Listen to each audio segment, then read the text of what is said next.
welcome to Dr. Gold. Thanks for having me. My third try at a name for this podcast, but okay. I like it. I seen that you changed it on Instagram, and I was like, I couldn't find you because I was looking for the other name. Yeah. But then you messaged me today, and I was like, oh, okay, name change. I was like, I like it. Honestly, I like it. That's hilarious. Oh my god. I hope that is this thing on? Yeah. I hope that like people can find me, but I also want to get it right. Yeah. You know, it's like I feel like I tried this whole artificial intelligence thing where I let the computer kind of name the podcast for me, and it was cool, but I don't know. It also it was a little long and confusing, and so you asked me a question before we started about DJing. Yeah. So my sound was very much shaped by where I was living. Okay. So I was, I grew up in Michigan, Southeast Michigan, outside Detroit. Okay. And the music I heard on the radio was funk and soul during the day, and then ghetto tech after dark. Okay. And once because I was growing up with Irene Grace, my mom, she took in kids like while I was growing up my whole life. Oh, wow. Okay. And one of those people, a really amazing person named Sarah Oceani, played Biggie Smalls for me when I was in the basement in Hamburg, Michigan, sometime in the 90s, and it changed my life. Nice. I found out about hip hop, and for me, it was storytelling. Yeah. It's like I was interested in the stories. I wanted to know what motivated these people, what was their life like that was so different from mine. West Coast hip hop, East Coast hip hop. And so I fell in love with that, just like I'd fallen in love with funk, soul, and house earlier. And in Detroit, it's techno. It's not. Yeah. It's house in kind of Chicago and Berlin, and maybe in Berlin and Detroit, it's more techno. Okay. Yeah, so, I'm not too sure on like where I guess all that would originate from. I'm not too educated in it. I kind of just like listen to music. So a lot of my friends, they get really deep into that stuff because they're all they're musicians, and so they'll start saying names and this, and I'm just like, does it sound good? Yeah, exactly. Feed me if it sounds good. Just tell me. So what's your story? Like, where are you from, and are you living in Pittsburgh now? Yeah, I live in Pittsburgh now. I was born in Connecticut, Danbury, Connecticut. Yeah. Actually, Waterbury, I believe. But So I know the Burries. Yeah, I grew up there till I was about 5. My dad used to work in the prisons. Yep. And so he got transferred to Colorado, and then that's where it was Pueblo, Colorado, is where I really grew up. That's spent considerably most of my childhood there, all the way up till about.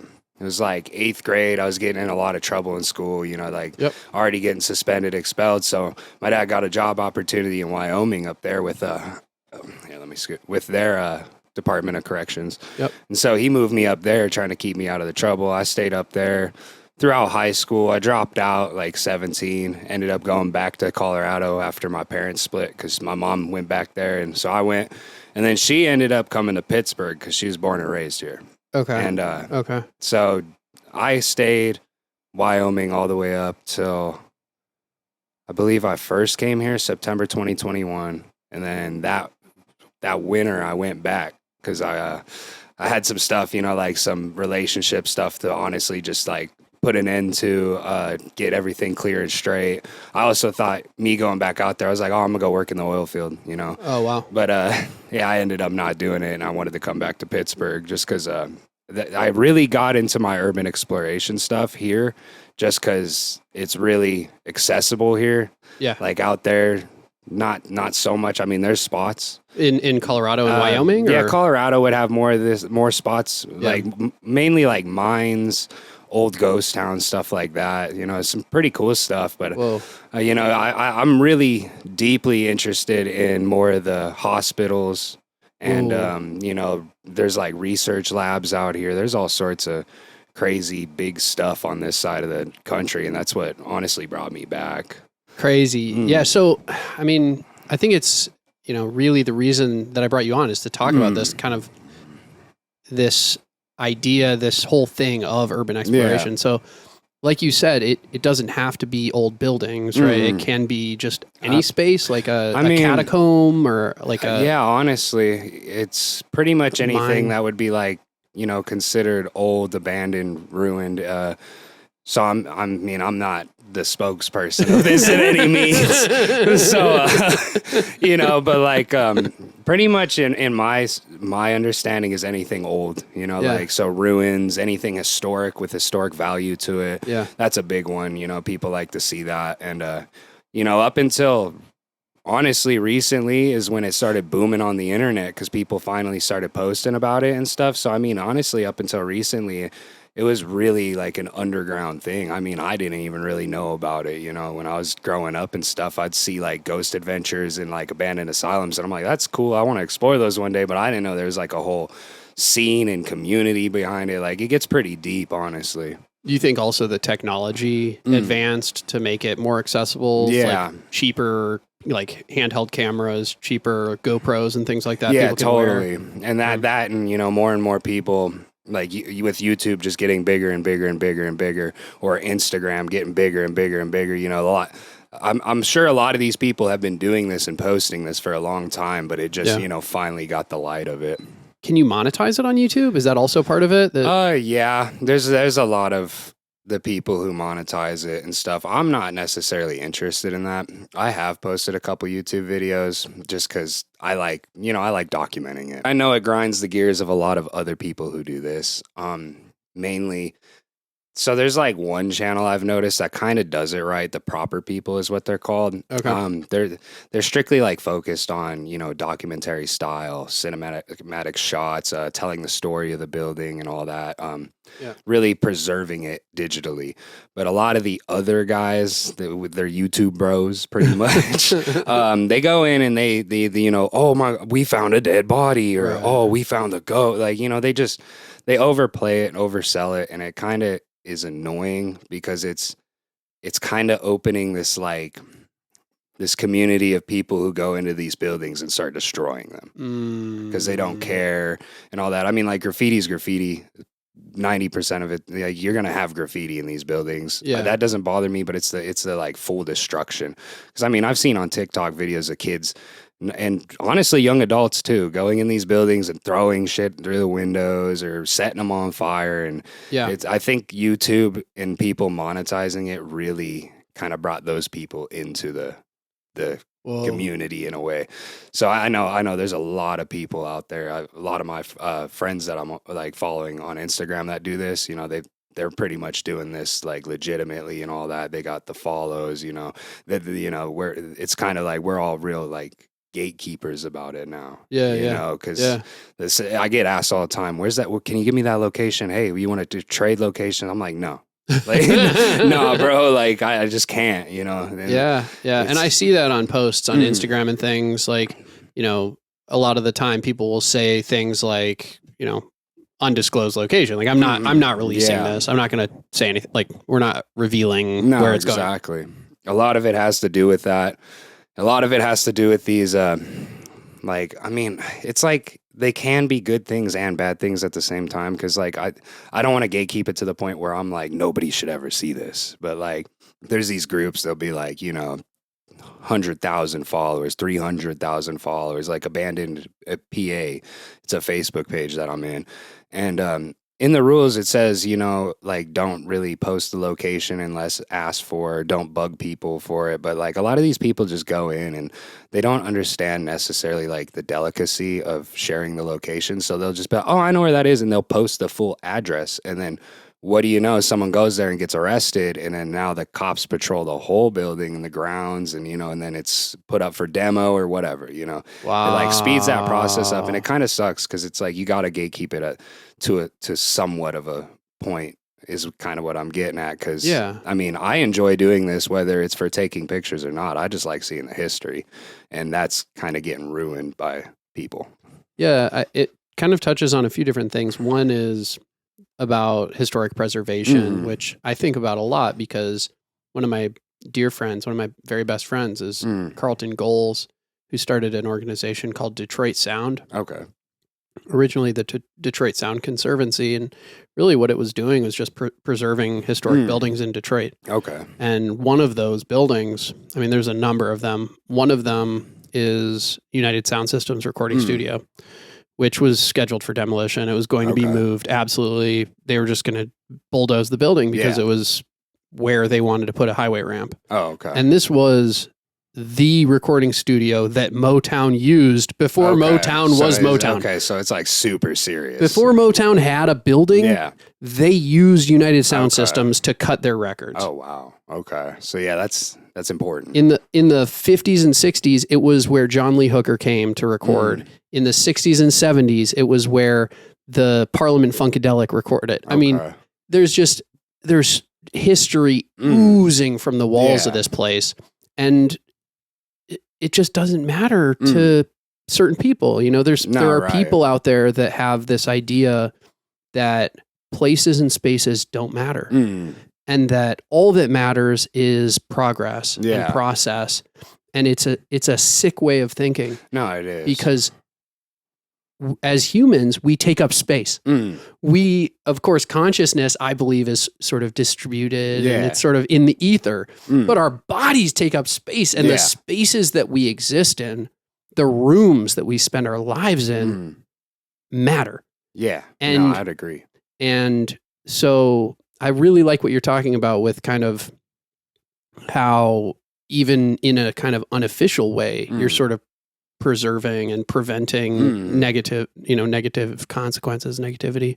I wonder about like how you stay safe out there and kind of, like not just with police, but with all the other, dangers that are presented. Yeah. Most of the time I honestly go alone a lot, which is like probably shouldn't do that. Buddy system's the best because like there's been times where the floors, gave a little underneath me and like thankfully it didn't go through, or there's been times I got into this one church and it's old, really historic, and I was like, I'm gonna climb to the top of the bell tower, and I mean I'm pretty sure this ladder was like original. It was just planks with the big old-fashioned nails and I was going up that thing. I got all the way to the top, but I think about that a lot, is the safety aspect. I try to bring friends. I don't really know many people around here, since I just moved here. A lot of my friends who do this, my buddy lives in South Carolina, I think. Oh, wow. That's where we moved from. Oh, nice. Yeah, I think from he's Charleston. down in. Yeah, I think that's exactly where he is. Yeah. And so I kind of grew up with him, but he lives over there now. I live here. I've got another buddy that we actually worked together in the oil field in Wyoming. And he moved here, and I moved here, so he comes out every once in a while. But it's safety's pretty. Yeah, I mean, I don't know. It's like you almost have to throw it out to like do it. To be honest, because there's a lot of times where it's like, yeah, I probably shouldn't do this, but I want to see what's in this building or what's left. And I really haven't ran into like squatters or anybody violent. So I'm not too concerned about that. I know one of my friends, he's always asking me like, well, do you take a gun or something? And I'm like, no, honestly, I feel like that would bring more trouble. Definitely a blade at least. Yeah. Oh, I have a knife on me. Yeah, I've got a knife. But, a gun, it's like, I feel like if I got caught by security and I've got a gun, it's going to change the demeanor, the demeanor of that conversation. Absolutely. Because I've been caught by security before, and I've got a camera in my hand, a backpack. I don't wear the masks really. Sometimes I do if it's got a lot of cameras. Yeah. But I just feel like the more open I am, like, hey, I'm just taking pictures. They're more likely just get the hell out of here. Yep. And that's pretty much how it's been every time that I've ran into them. It makes sense. Yeah. I mean, I think about that sometimes. Like, do you know? Is it called Green Man Tunnel? I think so. Is that the Dead Man's Hollow Tunnel? Yeah. Okay. The Legend of the Green Man or whatever. Okay, I've heard about it. Yeah, I was up there around there with my kid, and we were just walking around on the trails that are just above it, and it's actually a really cool spot. The trails are really nice, but there was this point where my kid just runs away from me. Yeah, and because it was so thick, the undergrowth was so thick. I wasn't able to follow him. Oh, really? And I had to kind of detour around to try to get to where he was. It was terrifying, honestly. Oh, I bet. Because I completely lost sight of him. I was yelling his name, but he wasn't coming towards me because he's 3. Yeah. Oh, man. And eventually I kind of caught up with him, but near where I found him and kind of told him, don't do that again. That's unsafe. There were some tents that had been set up. Oh, yeah. It looked like folks were staying there, but had, moved on. I saw some like cooking fires that were sort of probably within 24, 48 hours, something like that. Oh, yeah. But, it made me wonder, should I be carrying something to protect my family? God forbid something happens. Somebody has negative intent. Oh, no, definitely. Especially with a family, if like that's I'd understand that completely. I mean, your family's there, I don't want to talk down on people who are homeless or whatever, or squatting, because I've met plenty of people who are like totally peaceful, nice people. They were just, down on their luck. But there's definitely a few oddballs out there, and you never know. It's better to be safe. For sure. I mean, it's clearly one of the main risk factors for becoming homeless is mental illness. And mental illness is unpredictable by its very nature. Yeah, I know how that is actually. I know how that goes. So I've had some moments where things were out of control. So it happens, and who hasn't? Yeah, exactly, and it can happen to anyone. Honestly, I took a psychology class this semester because besides the urbex stuff, I do film. Yeah, I was wondering about that. Is like, what gear do you bring with you? What's the ideal kind of setup for this type of stuff? And what are your goals with film? So the gear I bring, so like when I explore or when I film, because I'm both. Yeah. Okay, so the gear I bring when I'm doing these buildings and stuff is just my Rebel T5i, basic DSLR. Bring that, tripod, lights, gloves, a knife just in case, or even if you get stuck, it's nice to have something to cut off. So that's pretty much like the travel gear for that. If I'm going on a long trip, I'm gonna have a lot more like actual like survival gear, a tent, probably sleeping bags, more lights, more batteries. But if it's like a local hit or even a couple hours away, I travel pretty light because I figure it's probably better to be light, especially if I got to run. When I film, I've got I'm working on an independent movie here, actually. Oh, cool. It's a Vindication. It's a kind of like a crime drama movie.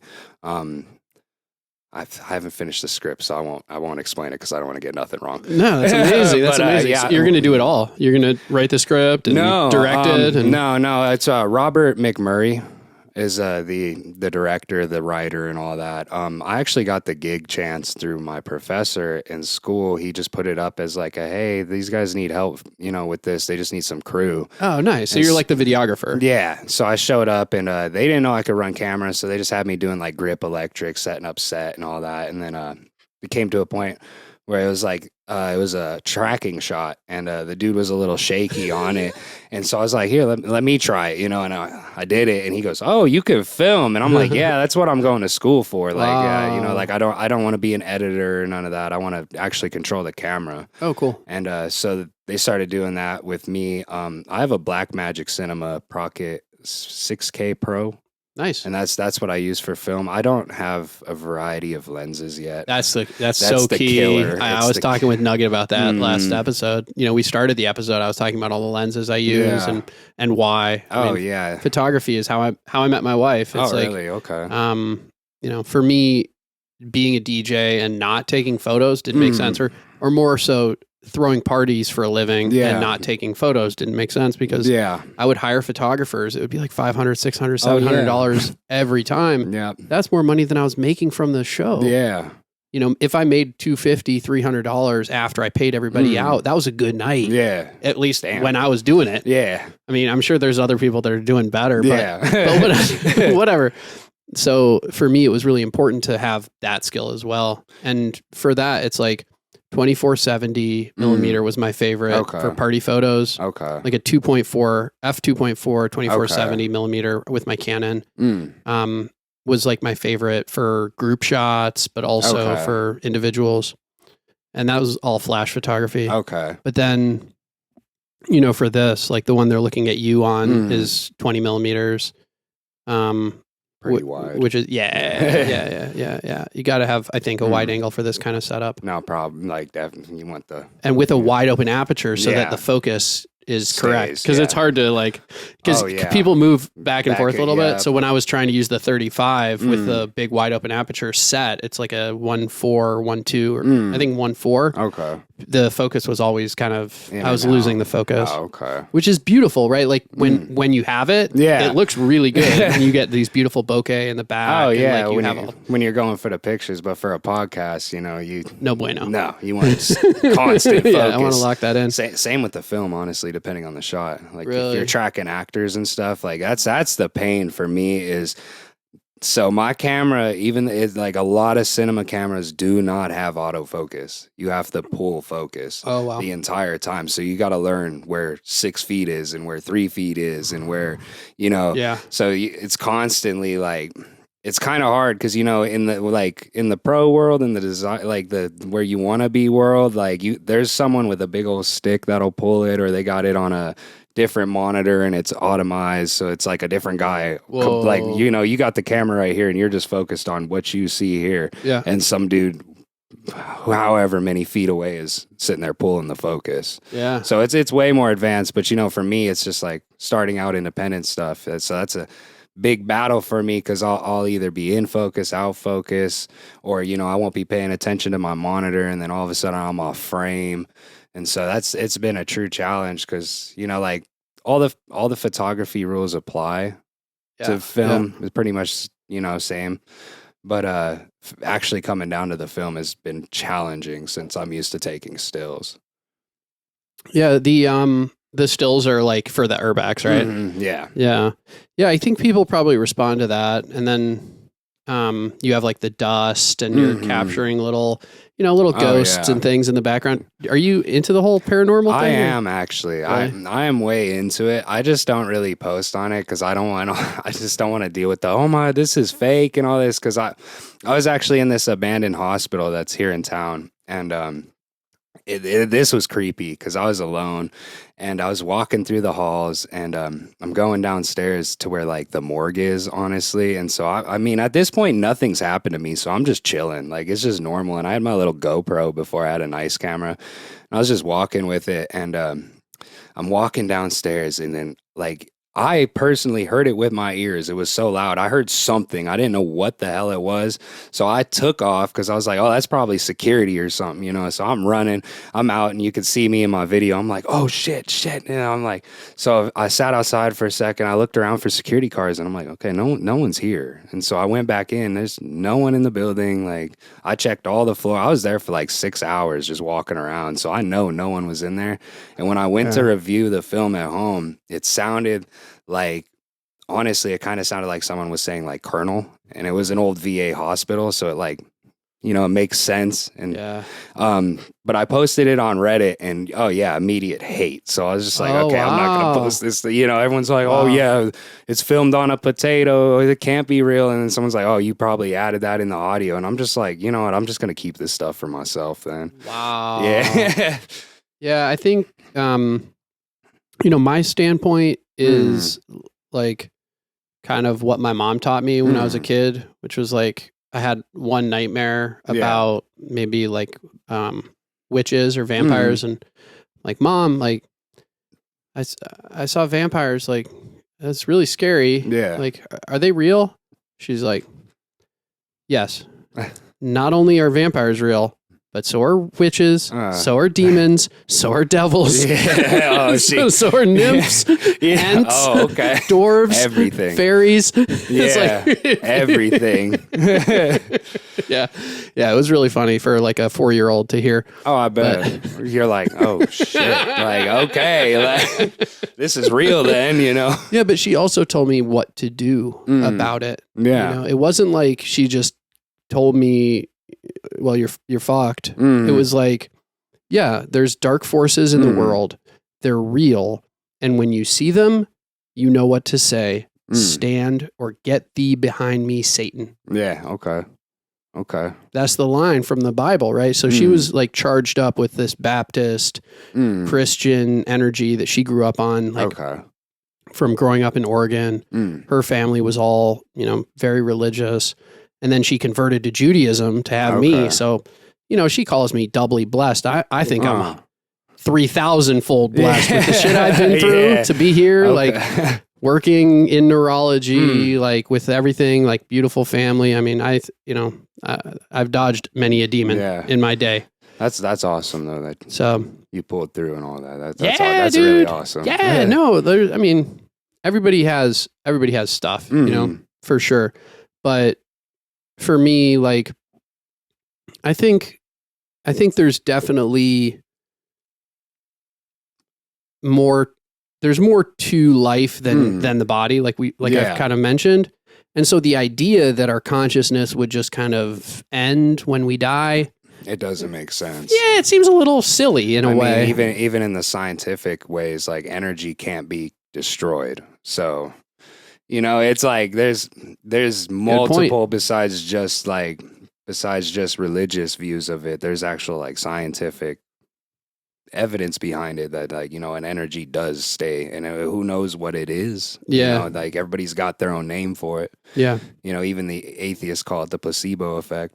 So everybody's got a name for it, you know, but no one's denying that it doesn't exist. And the nocebo effect, and you know, there's the experiments, the weighing of the body after death, and what happened to those 3 to 6 ounces or whatever. And I don't know about those studies. I'm not into those, but there's, you know, the idea of the soul is pretty common. It's not just one religion that believes in it. And you can see even like atheists getting buried, and it's like, well, why'd you do that? Yeah, why? Honest, why? It's like, what's the point of putting the body in a box and then putting it in the ground so that people can come visit? If there's nothing to it, if there's nothing to the body, you know, there's a reason that people go there, is because there's this idea of a connection that, you know, you can have to this space, again, with the spaces where somebody's body is. You can stand 6 feet above it and you can feel connected to them in this way.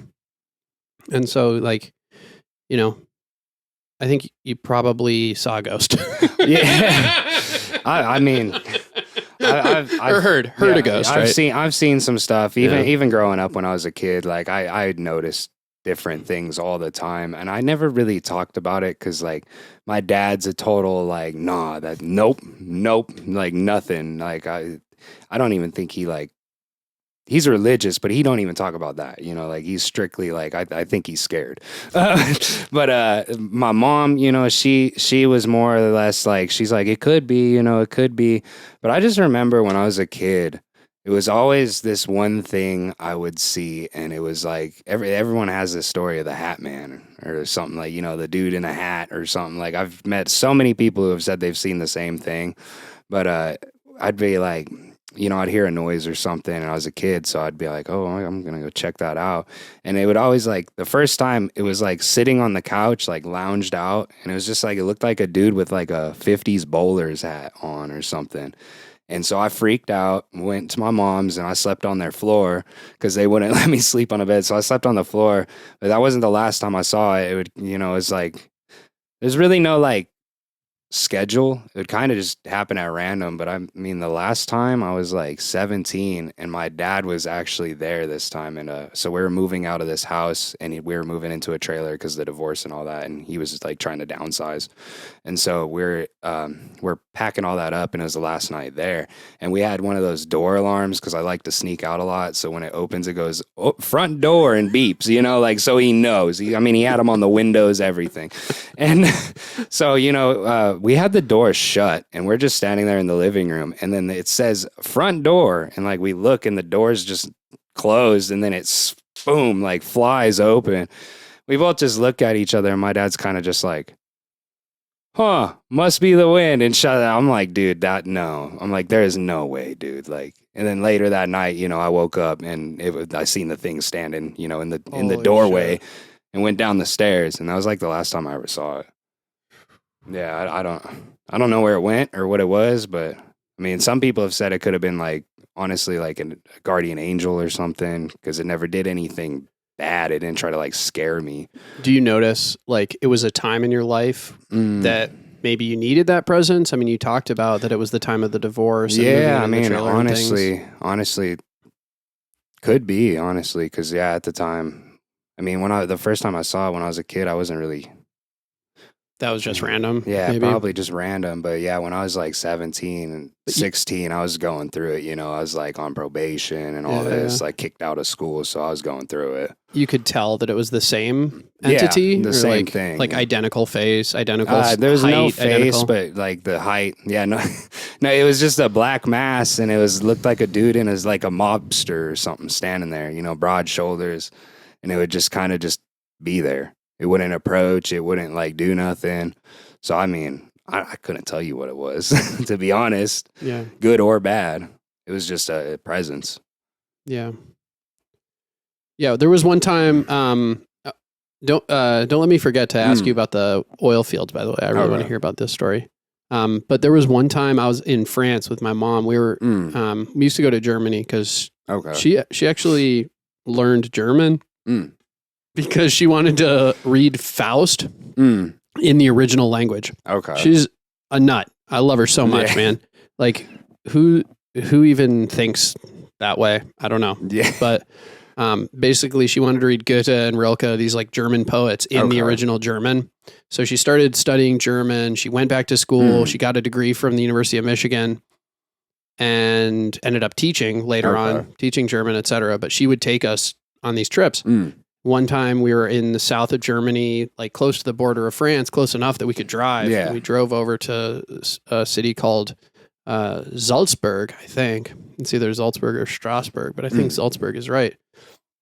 Which of course has a German name, but that's because the border has changed over the years. And the people that are in that area are like, some of them speak French, some of them speak German, some of them speak French with a German accent, some of them speak German with a French accent. Really? Yeah, it's kind of interesting. But anyway, we stopped for dessert at this little cake shop. Like, it was amazing, you know, all like handmade everything, you know, everything in that, you know, in Europe like that was like a lot of attention to detail and care, and just like people really give a shit about ingredients and purity. I really want to go to Europe. It's incredible. Yeah. The food alone is just worth it. Like the food imagine. In Germany, for me, it's like one of my favorite places to go. Nobody talks about German food, like being all that, but if you actually go and stay with people, they put on a show. Really? I'm talking cake table. Okay. You know the dessert table at weddings in America? Yeah, that came from Germany. Oh, okay. Without a doubt. Because they do this thing where every single German lady, like above the age of 25, has her own signature dessert. Oh, for real. Like everybody knows she's coming through with it. Yeah. Everybody knows which one, like, there's no two of any kind of dessert. Okay. It's like very methodical. So you have, you know, these incredible cakes and like fresh Zana, which is the fresh whipped cream that goes on there. The Kuchen, that's like the cakes. I mean, it's just incredible. But anyway, we eat, we're leaving the restaurant. Me and my mom are just like holding hands, walking down the street, like talking normal, whatever. Car comes along. We're looking and there's a cat like in the middle of the road. Yeah. The car is going super fast, and me and my mom are like really scared because the cat was right there, just like, and it was terrifying. And all of a sudden, the car didn't slow down at all; just smoked it. Just, the cat was completely flattened, just like awful thing. And my mom and I are just like holding each other, crying, weeping, and like that's horrible. so like devastating. And then like we kind of centered ourselves and looked back at the street, and the cat was just like peeled itself up and started walking away. No way. It was crazy. Yeah. It was just like absolutely untouched. But the wild part was it didn't even have a limp. Like it was just completely normal. That's probably one of its 9 lives. I guess. Just ticked it off. He's like, all right, that's cool. Yeah. Wow. That's interesting. Maybe it just like straddled it or something, but it definitely looked like I'd imagine it would be dead, you know? Yeah. Or like shook up a little. So that was weird. Not definitely. Wow. Yeah.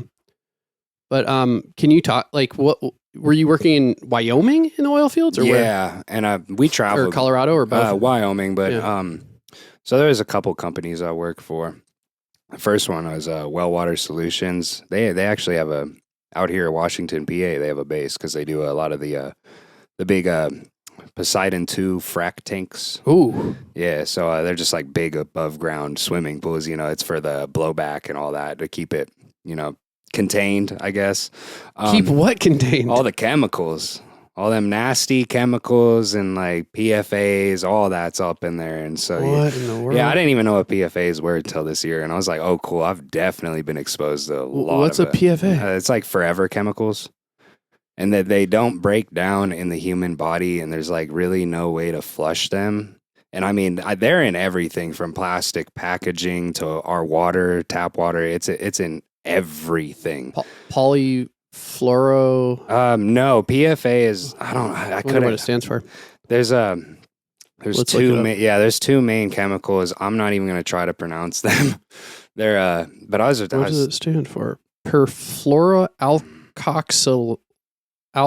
Perfluoroalkoxyalkanes are fluoropolymers. They consist of tetrafluoroethylene and perfluoroethers. I was talking to somebody today. They posted a meme that was like, oh man, I hope I can remember it. It was like, describe something that terrifies you that you never want to see again. And it was like organic chemistry, something like that. But a little bit funnier. But yeah, I passed. I passed organic chemistry, so I have to be able to pronounce these things. Yeah, I've never taken chemistry. But so that's what it is, PFA. Yeah. Perfluoroalkoxyalkanes. And Jesus, it sounds scary. Yeah, it's they use it so you know the nonstick pans. That's that is covered in them. Hearing somebody talk about this. My wife loves cooking with those things, and I do not understand it at all. Yeah, no, season your cast iron. Exactly, or stainless steel. I love cast iron cooking. Yeah, no, there's nothing better. I call it Cast Iron Chronicles. That's what I label it when I post them on my, when I post my steaks. It's Cast Iron Chronicles for a reason. It's like I use it to make my smash burgers. I use it to make my steaks.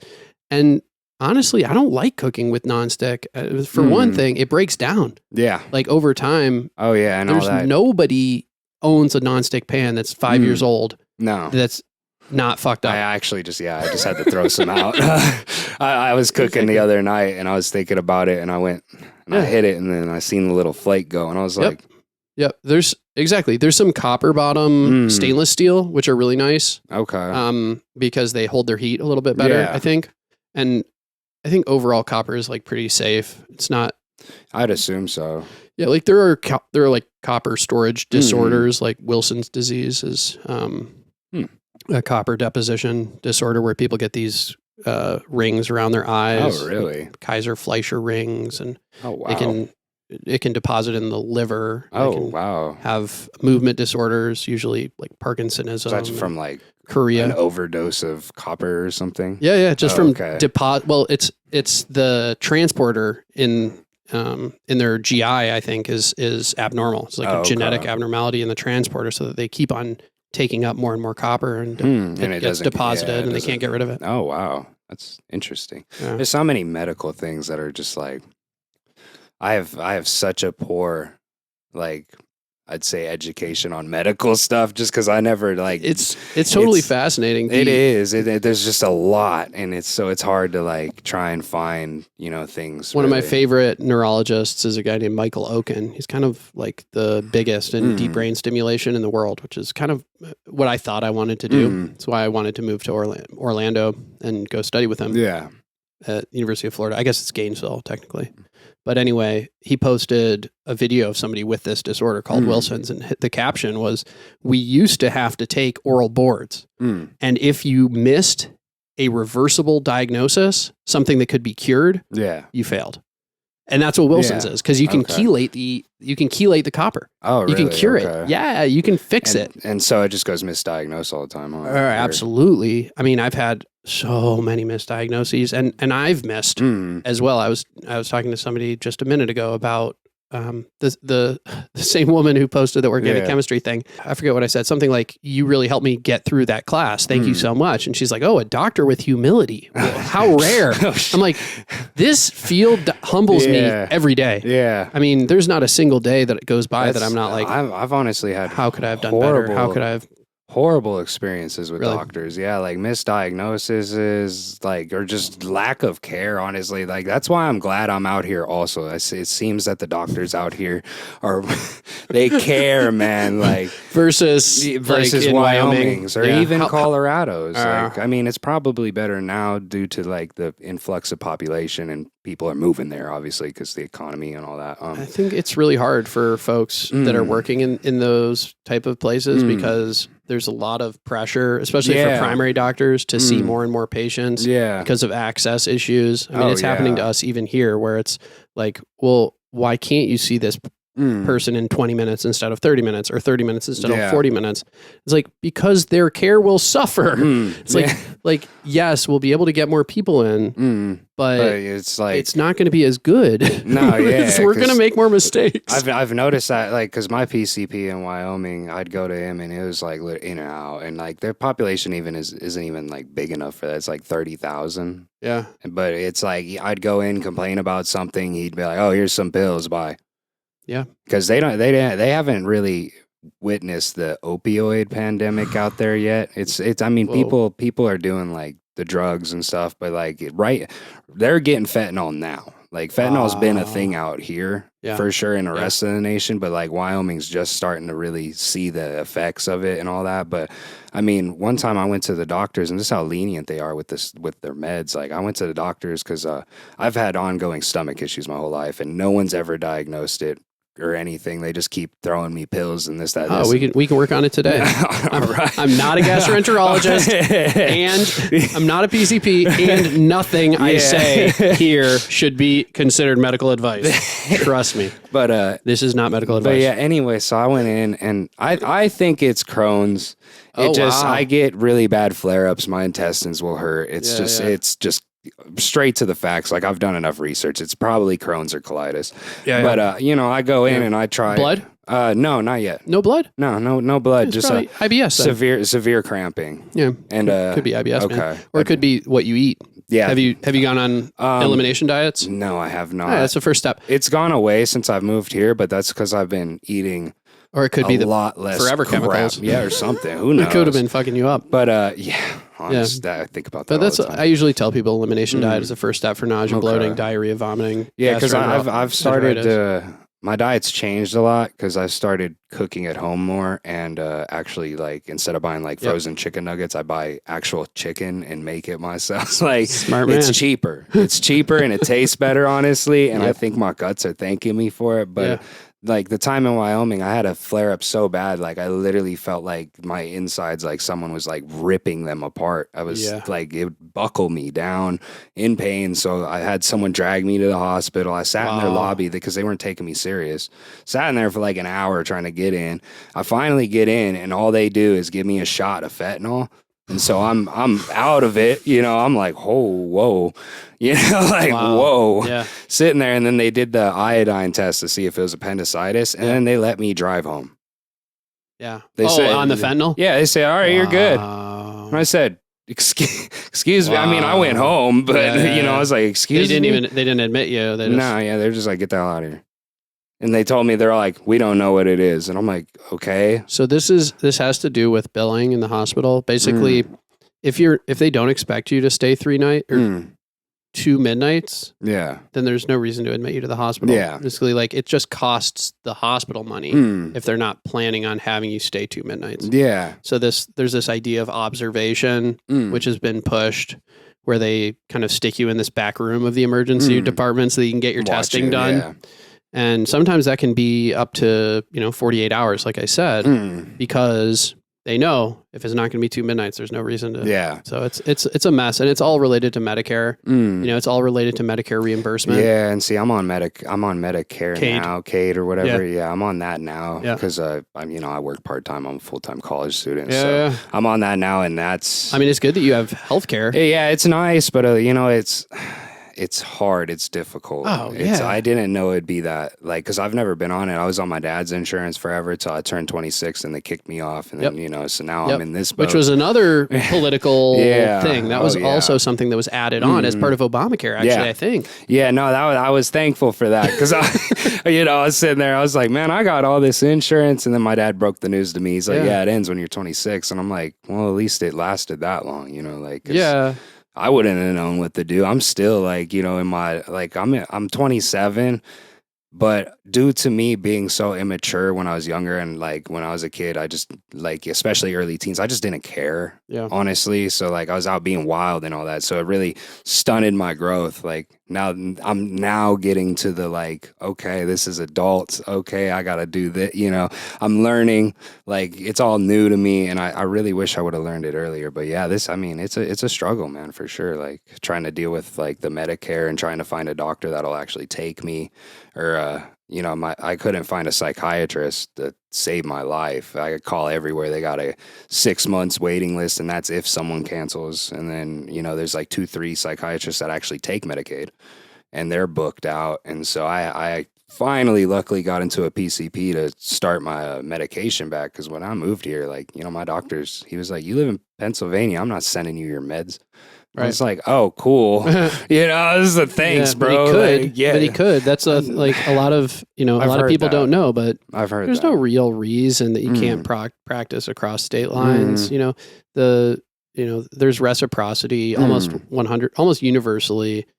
There's no like, you know, first of all, there's like telehealth, with the so you could COVID just call stuff. them, like especially, exactly, and they just extended it again. So it's like if you are practicing psychiatry, you should be practicing telehealth. You don't ever have to touch the patient. In fact, if you touch them, it's probably malpractice. Right. It sucks. You know, access is a big deal. I think there's one place in Lawrenceville called Thrive that I've been sending people. That's like a psychology, not psychiatry though. So if you need meds, I don't know if it'll help. Oh, I've got them now, thankfully. Yeah. But for anyone who's listening, they do. I have heard really good things about that place. So see what people think. So what were you physically doing in Wyoming, like with oil? Okay, so the oil field, so the first one, well water, I was building the tanks, and they'd send us to Texas, Pennsylvania. I never got sent here, but Texas, you know, New Mexico, Utah, all around, because the oil fields, actually, it's a big chunk, you know, out there. Like, there's a lot of places drilling. And so that was cool. What company is it? Well Water Solutions. Okay. Yeah. And was it fracking? No, they just built the tanks for the fracking. I wasn't actually on the rig. Okay. We were on site, but yeah, we're doing that. I was never a derrick hand because I never wanted to be. What is that? That's the dudes who throw the pipe, you know, they're out there all day working. And I give them all the props because that is a tough job, man. I mean, they get paid, the pay's worth it. That's what they all say, the pay's worth it. But, you know, like it is scary, grueling, you know, work. It's pain, you know, you're out there hours on hours. Like, you know, it's not fun. And like, you know, hats off to them because they keep, you know, the lights on. And so I will never knock them. But yeah, that work wasn't for me. So I ended up doing the like, still hard work, but easier stuff. Like the well water, you know, we'd be out in the sun all day building these tanks. Sometimes we'd be on location for like 20 some hours. Like the water truck would like get delayed or something. So it's, you know, tanks built when we just got to wait for the water because we can't leave it, you know, so we got to wait and sit in the truck for like 6 hours or something, you know, it's better than working for 6 hours, but you know, it sucked. But you're in this random part of the country. Yeah. Just how did they just give you housing or? Kind of, you know, it was like, sometimes it'd be like trailer houses. Other times it'd be like rented out apartments. Sometimes it'd be luxurious hotels. Yeah. Like I remember one trip, we stayed at this really nice hotel in Denver. You know, it was cool. We went out on the town. It was a fun job. It was like a 1-day job. So I think that's why, you know, they're probably like, hey, here, we'll get you something nice. But the 30-day hitches in Texas and stuff, it'd just be man camps. So just a bunch of men in a camp together for 30 days. Some dudes would stay longer because they didn't want to go home. I mean, but I guess for you, it was survivable because you didn't have a wife, didn't have kids. Like, well, I do have a kid actually. Yeah, he's in Wyoming still. Me and her aren't together anymore due to just circumstances and stuff. So yeah, that was actually a little easier because if we weren't together, so it wasn't as bad because I know a lot of the dudes had wives and kids, and so like real hard on them. yeah. That didn't bother me so much. It was more or less, honestly, I'm just not that hard of a worker. Like, if I'm gonna be honest, man, yeah, like that's why I'm shooting to be a photographer. Because I can do it, but God, I don't want to. My back hurts, and I'm only 27. Yeah, my back hurts, my knees hurt. Yeah, and I shouldn't be like that. No, I feel you. I was living in New York, living in Manhattan, and like I said, like the parties were not paying the bills, so I had to take whatever work I could get. And a couple of those jobs were really like some of the worst jobs I've ever had in my life. One of which was working in this hat factory, taking pictures of hats. Yeah. But if you've ever been in a hat factory, the chemicals that they use to treat the brims, it was like bad. Sick. I mean, as soon as you walk in there, you're just like overwhelmed. It's like formaldehyde and all different aldehydes that they use. So it was really intense. And I'm in there with like a light box and a camera, just taking pictures on honestly, just driving up. There's like a limit to the number of clicks that each DSLR has, right? It's like 50,000, whatever, 100,000. And when you sell it, you have to tell the person how many you've taken. That way they know. Exactly, because eventually it'll run out. So literally, I just felt like I was both exhausting my own life and exhausting the life of my camera, and then just like breathing in these death fumes. Oh, I bet. That was a miserable one. But then another time I was working as like a bike delivery person. I did that a few times, and just biking around Midtown Manhattan, like with the bandana on, but in stop and go traffic, dropping off these little care packages for what is it? Condé Nast. Have you ever heard of this business? I don't want to say fuck Condé Nast on the podcast, but dude, did you guys really have to send me out through Midtown Manhattan to drop off these little packages with like some stupid little nutritional bar that none of these people gave half a shit about, to try to get into like these people's boxes? It was some company, right? Had convinced, I guess, like this magazine publisher that they needed these bars. And so I'm just trying to knock on doors. Promo, Nobody wanted the shit. And I'm like up and down, like, 5th Avenue, 7th Avenue, 35th, 42nd Street, 55th Street, just like Times Square, Hell's Kitchen. That's a long way. And at the end of the day, I like take off the bandana and blow my nose. It's just black soot coming out of my nose and mouth. Damn. Just the fumes of like the cars, really? Like being in. Wow. Yeah, it's like Tokyo, man. Wow. It's like Midtown Manhattan. See, I went when I was like 5 years old, so I don't remember it. But yeah, I've never seen it, man. So I wouldn't know. Real sketchy. I bet. I see videos of people biking through Manhattan. I'm always like, that looks fun. It was kind of fun. I liked it. I liked when I lived in Chinatown. I liked biking a lot, like down there. And Lower East Side was great. Like bombing around Brooklyn was awesome. I loved like, even the bridges. I used to be able to do the Williamsburg Bridge in 5 minutes. Just, shit. I'm sure now it would be like 15. Yeah. But it was a lot of fun. And I wish I could bike more here. I have my bike set up. I actually picked my kid up on the bike yesterday. Oh, really? I go to his school and surprised him by showing up on the bike. Nice. Because I have this little like seat for him in front of me. Oh, okay. The people were like, "What is that thing?" It's like, well, I saw somebody do it, and so I just installed it. And I really like it. It's like, I feel like I can control him a little bit better, and like he doesn't move around as much. Yeah, and it causes you to like lean and stuff. Okay. Exactly. It's like I can keep an eye on him. Yeah.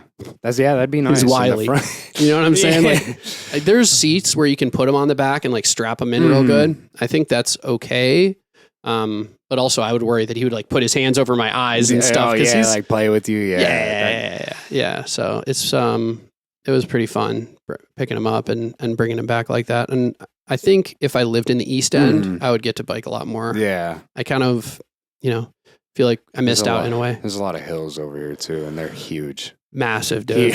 Yeah. I'm pretty sure one of the, I don't know if it's the first, like the first tallest street in America in Beachview. It's like right by my house. That's right. Yeah. Wait, do you live over here? Yeah, I'm like, I'm like 5 minutes away, man. Oh, that's sick. I just came up Broadway and I was right here. So. Oh, nice. Yeah, when I GPS'd it, I was like, oh, sweet. Okay. I was like, I could have walked. Yeah. I know exactly which street you're talking about. It's so steep that you actually can't drive down it. Yeah, it's really. It's a one way. No way. It's only uphill. Yeah. See, I haven't gone to it yet. My friend told me because he's like, my uncle lives on that street, and I Googled it, and I was like, oh, damn, that is right by me. It's a mess. It's like 35 degrees. Yeah. 35%. Yeah, something like 35%. 35, 30. I don't know. I was just like, wow.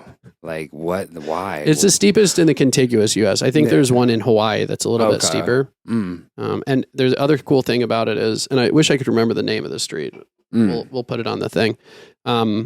It's part of this like steepest hills of Pittsburgh bike race that people do. Some nuts do where they actually like go up every one of the steepest hills. Yeah. Like Negley and. Oh man. And I've walked up like my hill and it's not even steep, but oh my God, my calves. I was like, I see all these stairs and stuff here and I'm like, man, people really used to just trek those cities. Yeah. I love the city steps too. The city steps are really a cool thing. I think when you're doing hill climbs on a bike, like, people climb mountains on bikes. Like that's like Tour de France and whatnot. But if you have a 1-to-1 gear ratio, it's actually doable. Really? Like the mechanical advantage of having a 1-to-1, you don't go very far or very fast. Yeah, but you can climb you can climb mountains. And I do have that. That was one of the things I wanted on my bike.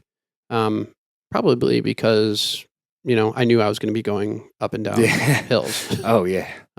So, and also, what, I had talked to one of my German friends, this guy named Johannes Freck, who was really into it. And he told me two things. He said, get 1-to-1 gear ratio and get click in pedals where you have to wear the special shoe. Yeah. Okay. So like where it's much better, I think, because when you only provide force down, you're missing out on like 10 to 20% of power generation that you could be getting from pulling up. Yeah, I'd imagine because it's clipped to your shoe, you actually get the pull instead of just the little toe going, Okay, that makes sense. Because I honestly, personally, the personal experience on a bike trying to go uphill, and it, like I feel like my foot's just going to come off. Yep. Yeah, I don't have those, but he told me to get them a long time ago. And I'm sure I would, but for me, it's like, changing shoes, it's a little much. Just for it. Yeah, I don't know if I'm ready for all that. Leave out and forget the shoes. Like, go all the way to some crazy mountain and you don't have the shoes. Like, oh, great, cool. That's something I would do, honestly. That'd be my downfall, because anytime I get extra equipment for anything, like just an accessory equipment, I will forget it. Like, I do it with my camera all the time. I got a Sigma 18, the 35 millimeter, the art lens. Okay, cool. And I love Sigma lenses. Oh, they're nice. It's amazing. So just nice. Like 25, 35% of the price, but they work exactly the same. No, exactly. I mean, maybe like some of them, the autofocus isn't quite as good, or like the color and like some of the like, shadows aren't quite as good, but it's... Yeah, this one's rated out to like... I think it's f1.8.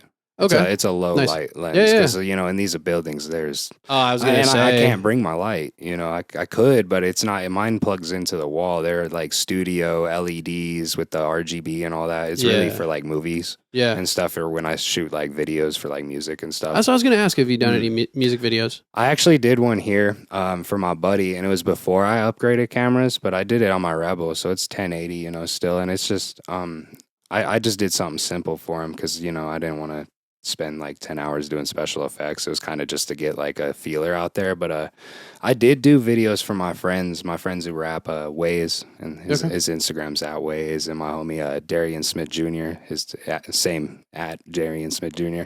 They're rappers out in Vegas. Cool. And so I know Matt because me and him, we were real close together. And when I made music, they're actually the ones that kind of like got me into rapping and all that. Oh, wow. Yeah. Okay. Yeah. But I did a couple of their music videos, you know, because I knew how to fly a drone and all that. And so we did some pretty cool stuff. I don't know if they're still up anymore because I know they're both kind of changing their direction with their music or their current projects coming out and stuff.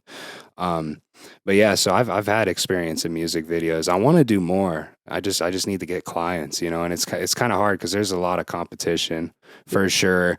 And you know, I don't really know many people here. I can introduce you to a guy named Dan Myers. He was the one who we used to use when I was rapping. Well, not rapping, but DJing here with a rapper named Basic Sickness. Okay. And also a guy named MH the Verb. Those are like the two Pittsburgh rappers that I used to tour with. Oh, no although shit. Basic was really just around Pittsburgh. MH took me all over the country. Oh, damn. Okay. And they both used a lot of different people for their music videos, but mostly here it was Dan Myers. And then, and I've seen him back on Instagram, so I think he might still be doing photos. We'll see, or videos. And then there's another guy named Jordan Beckham.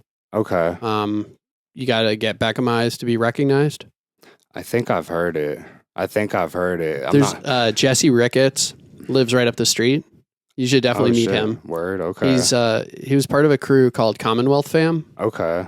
They all have these tattoos that are like it's actually like a Christian symbol, but it's a P, like a Pittsburgh P with a skull, not a skull, but with bones. Okay. Like crossbones. Yeah. Have you seen it? Yeah, so I don't know none of these old Pittsburgh Christian guys. Old Christian symbol, but they all got them tattooed, and even some of their fans got them. And they used to throw these cookouts; they were really fun. Nice. I remember PK Poo performed at one. Wiz Khalifa was like the headliner for one of them. Damn. Before he got signed by Warner Bros. When he was still Rostrum. Okay. And those were some fun events. I think Commonwealth Press is totally separate. Okay. Because I saw recently they were advertising like jobs at Commonwealth Press, and I don't think they're involved with it at all. I think Jesse Ricketts is the one who lives up here. He does like car detailing, I think. Oh, okay. He's much more interested in like airbrushing cars. And I don't know if he's still rapping or not. Then there was another member of the crew who I really liked, but he ended up going to Full Sail in Florida. Oh, okay. Yeah. You know that? Have you heard of it? Yeah, I was trying to go there, but it is really expensive. Really? Really expensive. Yeah. It's like a producer school or something? Yeah, they do all sorts of media. Like they actually do film and stuff too, I'm pretty sure. Oh, cool. I was gonna go down to producer school because I've done a little bit of producing, like nothing crazy, but I can set up a drum loop and all that. It's at the beginning I was a musician before any of this, but yeah. So I've thought about doing it. Honestly, I almost did it, but it was like It was like $20,000 a semester or something. I think more than that. Oof. I remember I was looking at having to go through Sally Mae, and that's like a big no, but that's the only people who would give me that much money. And I was talking to my dad about it, and he was all like, "Yeah, dude, I don't know if that's doable." It's like even Pitt. I thought about going to Pitt instead of CCAC, just because it'll probably look more credible if it's from a 4-year school or something. But even the price of that was just insane. And luckily, I got FAFSA and all that, so it's pretty much covering my tuition. I just got to survive through school. Yeah, I was going to ask you where you're studying now. Yeah, CCAC South. Nice. Yeah, I took one film class in college that I can remember. I think just one at Pitt, which was Hong Kong cinema. Definitely one of the best classes I ever took. Okay. Amazing. I'll actually, if you want, I'll lend you the book. Okay. From the course. Yeah, that'd be cool. Yeah, I'm very confident I still have it. Okay. It'll be downstairs somewhere. But there's some awesome stuff in there. I don't know if you're into it at all, like kung fu. Not really, but I mean, I'm willing to learn, man. Like, dude, there's some great movies, man. It's like some of the best ones I remember were like Eat, Drink, Man, Woman. Butterfly Lovers is like the original One-Armed Swordsman. They call it wushu. Okay. And the whole idea was that Hong Kong was like a democracy. Yeah. It's basically like a little Los Angeles in the middle of Asia. Yeah. Because they were more influenced by like English rule than Chinese rule, Okay. I think. And so they were able to just have this whole other culture where they had like thriving cinema, thriving like art scene, like music and movies. And there's some really cool stuff that came out of it. I'm really interested in like foreign movies. I haven't really like dove into them yet because I mean they're on it. I don't know. That's like kind of hard for me to find. I don't know what to look for. And I have a hard time just picking something. But I mean, like, my friends always they're into like Korean horror and all that, and they're like, it's the best. Yeah. I did see the Ringu. Isn't that Korean? I did see the original, like The Grudge or whatever. That was the Korean version of it, and I was like, holy shit! Like, it is terrifying. Level, right? And so, like, I want to get into it. So, I mean, like, the more foreign films I can, ingest really and like get an idea of, because the type of films I want to make are definitely going to be like experimental and stuff, like I don't want to follow the traditional Hollywood rules. Nice. Are you into horror? Yeah, way into horror. It scares the shit out of me. So I'm like, I'm timid sometimes, but like, yeah, I love it, man. There was one we saw, my wife and I put on, which was, I think it was called The Elevator, but the idea was there was this elevator that went up over 100 floors and it started at the very top with this beautiful meal. Yeah. It was just like gorgeous. Everything was like beautifully made. And then it goes from the 100th where two people are in this little room and they get to eat as much as they want for 15 seconds. And it goes to the 99th and they eat as much as they want. 98, they eat. Okay. And then by the time it hits like 80, like people are just shitting on it, pissing on it. Yeah, okay. I seen a little bit of throwing people down. Yeah, and I don't they think I land finished on it, but that was else, they're all fighting over the scraps, and then like the plates are all down there empty, and that's interesting. That was crazy. It was a cool idea. I felt like it was more like a book idea. It was like something like maybe like a short story would have been like a stronger way to present it. Okay, and I think that happens a lot where people don't read anymore. So a lot of these movies and Netflix episodes and Netflix movies and straight to Netflix movies and whatever are really better suited as short stories. Yeah, like maybe like an essay or a poem.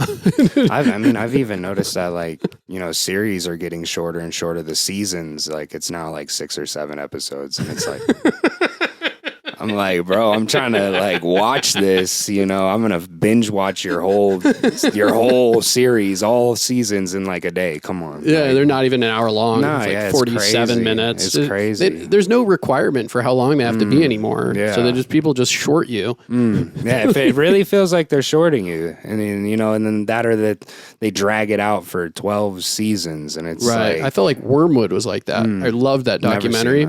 Really, really cool documentary about the CIA killing of this this guy. They gave him acid and then pushed him out of a window, basically. But he was onto something. Like he had figured out some kind of, I don't know, MK Ultra shit. Oh, okay. But it was a great documentary. The first time I watched it, I loved it. I felt like the pace was perfect. Whatever. The story really moved along. But then when I rewatched it, I'm like, the first 7 episodes are just a setup for what's going to happen in the 8th. Yeah. Like you can't really. It doesn't have replayability, which is tough. I think that's a lot of things now. The replayability. Yeah. It's like, I have a hard time even rewatching a lot of shows anymore. It's like once I finish it, I'm just done with it. The 2 that I still keep coming back to are The Sopranos, which I'm on my 4th or 5th rewatch because like I just love it. Yeah. Every bit of it. There's nothing I don't like about it. Yeah. And even though like the like strip club scenes are like pretty corny and like fake boobs. Yeah, I mean it's still a solid. It's like very series. 90s. still a very solid series though.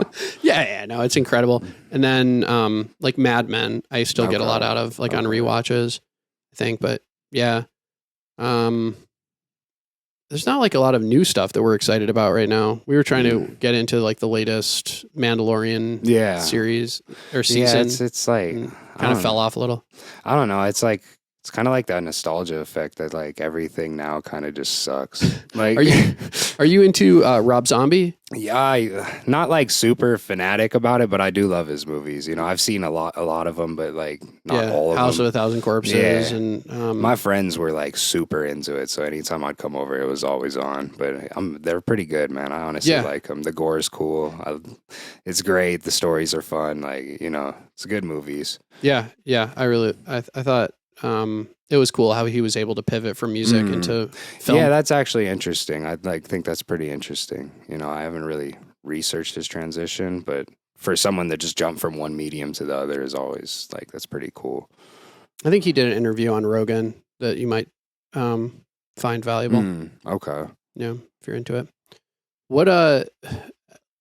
What got you started rapping? Like what became of that?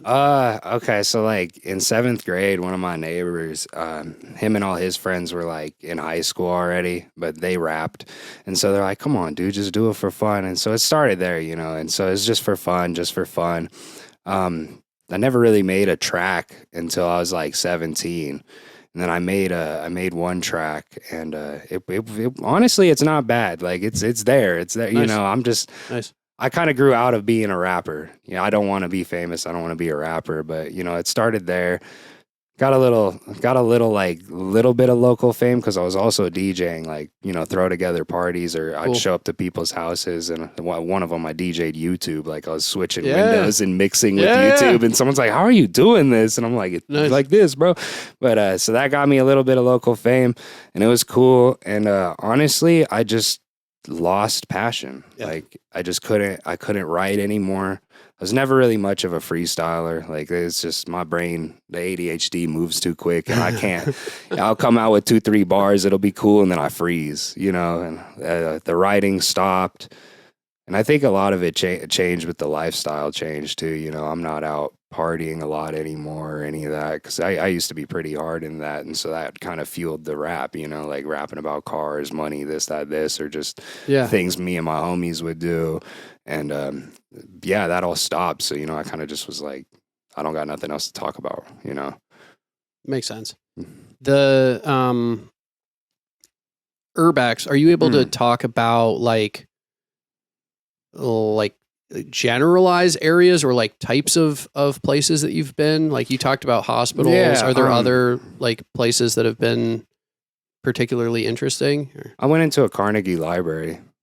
I think didn't you post that one? Instagram, yeah, that one's crazy. Yeah, that was nuts. Like that, there was no graffiti, I was like genuinely surprised, because everything I've ever been in up until that point was just destroyed. You know, like it had its value for what I like to see and stuff, but you know, when I went in there, it was literally like a time capsule. I mean, there was a Rush Limbaugh VHS on the counter, and then like you know, old newspaper laying around. I wish there would have been books and stuff. That would have been real cool. But that was cool. I think the VA hospital, that was a big one. I mean, I'll talk about that because that's shut down now. Like the police have that 24/7 patrolled, and that's one of the locations that got posted on that group. Yeah. Someone was like, VA in Pittsburgh. Oh yeah, it's up on over by Highland Park. Okay, over on the east I mean, side. I work at the one on Aliquippa. Oh, okay. I'm assuming it's not that one. No, it's the one right next to you know, the Job Corps. We're not sure. Yeah, I don't know what the name was, because like it's been stripped of all of it, and I really didn't do too much research on it. I just know it was like leading PTSD studies after World War II. Like it was the first, like, you know, like it was nationally renowned for being one of the best places for it or something. I didn't go too deep into it, but they definitely had a psych ward with like the prison style cells and the padded walls. Yeah, it's pretty interesting. But it was a very, like, there was, I think, 7 buildings. Yeah, roughly 7 buildings, a couple of them connected by underground tunnels. It was really modern, so, you know, it wasn't too spooky, but like it was a nice spot. I liked hanging out there, honestly. I'd go there to hang out and just chill on the roof and smoke cigarettes with my friends. Like we'd just hang out, and then I got posted one day, and I mad reacted it, and I was like, whatever. And then I tried going there with a different buddy. I was taking him over there. And the second we got up to the fence and stuff, there was a cop car driving around, constant patrol. And then there was a van parked over here, and then they had a dude over here. I was like, oh, they've got this locked down. Yeah. And I mean, they used to use it as a police training. Oh, wow. So there was still like training cartridges on the ground, or the targets that they would use and stuff. Like they had this gym that was all set up like a shooting range, like out of Call of Duty. It looked like a Call of Duty map. It was so cool. Like, so I understand why they shut it down, because I think they're trying to continue that.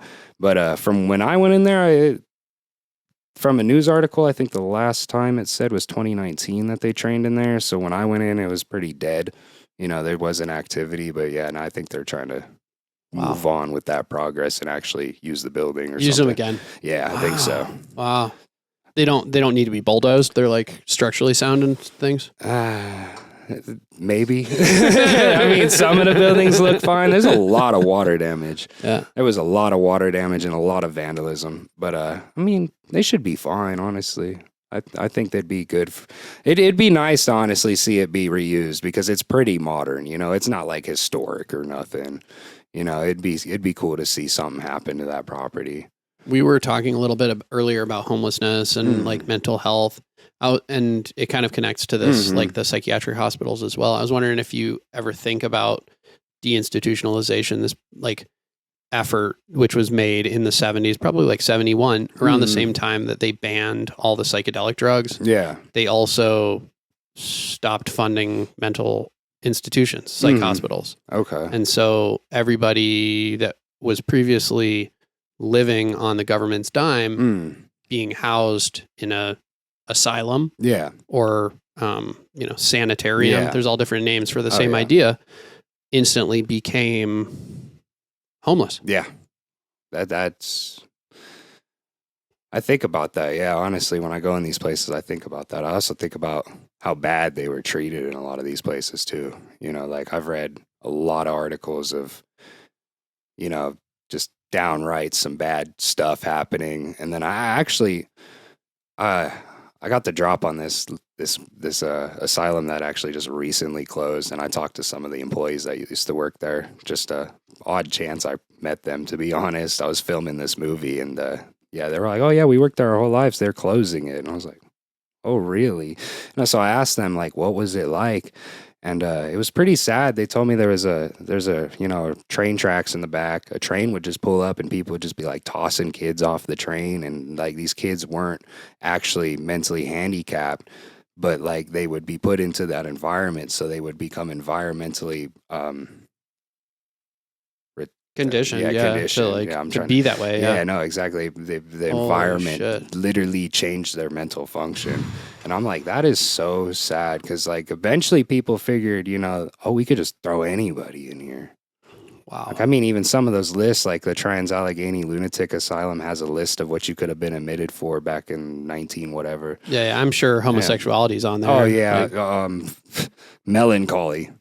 Yeah. Or, I mean, anything. You could be like, oh, my wife's delusional. And they just take, like, like some crazy stuff. Or, I think, I mean, they would have thrown me in there straight up. Like, you're so right. Like, there's probably a balance. So it probably wasn't right to just defund all the hospitals. Yeah, no. But also, there was some sketchy shit happening in there, whether it was like pulling out people's teeth because they were crazy. That was really well. Yeah. That was like really well documented in the show The Nick. Did you ever see that one? Oh, it's really good. I know they did it in American Horror Story too, the asylum. Oh, really? Yeah, they showed them pulling the teeth out because they'd misbehave. Oh, Jesus. Yeah. I didn't know about that. Yeah, so I don't think that's like 100% true. But I mean, you never know if they were already doing it, like. Oh, they were for sure pulling them out. They thought that for one thing, then you can't bite your tongue when you're like seizing or whatever else. Because a lot of, I think, mental illness was probably misdiagnosed epilepsy in some instances, right? Because people with epilepsy can see and hear things that aren't there. Yeah. People with epilepsy can have abnormal movements. People with epilepsy can smell things that aren't there, all different things. They can behave erratically. They can have sudden spells where they drop, and sudden spells where they aren't acting normal. The frontal lobe epilepsy in particular can be very difficult to diagnose, and a lot of people think that they're faking. Really? They have nocturnal epilepsy a lot of the time, where they're in the middle of the night, they start shrieking, they'll move their arms back and forth. They look like they have PTSD. Really? And unless you do an EEG while they're having the spells, and even then, sometimes you can miss the diagnosis. So wow, yeah, no, that would actually make sense then, because like I thought epilepsy was just seizures. Yeah, no, that's. I mean, wow, that's a lot. Anything the brain can do, like basically, you think about it this way, like if there's a function that the brain carries out, and that's everything. Yeah, like anything that people can perceive is produced by the brain. Okay, basically. Yeah. So whatever the brain can do, it can do from seizure. Okay. So any movement, any perception, smell, a seizure can reproduce it. Really? So it's not just not just flailing. Shaking. Oh, definitely not. No, staring spells, speech arrest, drop attacks, myoclonus, like sudden jerks. That's interesting. That is super interesting. I didn't know all that. Yeah, epilepsy is fascinating. I definitely thought very hard about going into it. I think there were a few reasons I didn't. One was most of my career trajectory has been about neurodegenerative disease. So I've been about Alzheimer's and dementia. Okay. So like I'm mostly interested in dementia, Alzheimer's and dementing illnesses. And that overlapped much better with movement disorders. It overlapped with Parkinson's much better because people with Parkinson's often lose their memory over time. Really? And it's very, very common. Hallucinations become very common later in the disease course. And so that's, there's also these Parkinson's plus syndromes where people get Parkinsonian, but they also have dementia, like PSP, corticobasal degeneration, multiple systems atrophy. And so those overlaps were the main reasons that I kind of went that direction instead of epilepsy. But epilepsy was fascinating.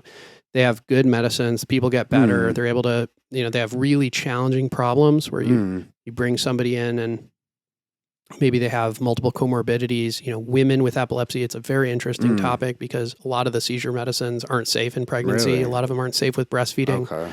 So you have, tricky, interesting neuropsychopharmacological determinations. People with comorbid mental illness is very common. So you have certain seizure medications that make people more aggressive and agitated, like Keppra, and some that make them less aggressive and agitated, like Lamictal or lamotrigine. And so, you have to think about those things. And, it's fascinating. Depakote is another like seizure medication that's also used. A lot of the seizure medications are also used for mental health. Are also used in, psychiatric illness. Mood stabilizers, like the most common, like Trileptal and, are those like SSRIs and stuff, or no? Like SSRIs are sort of mostly anxiety and depression. I think SSRI, SNRI, anxiety and depression.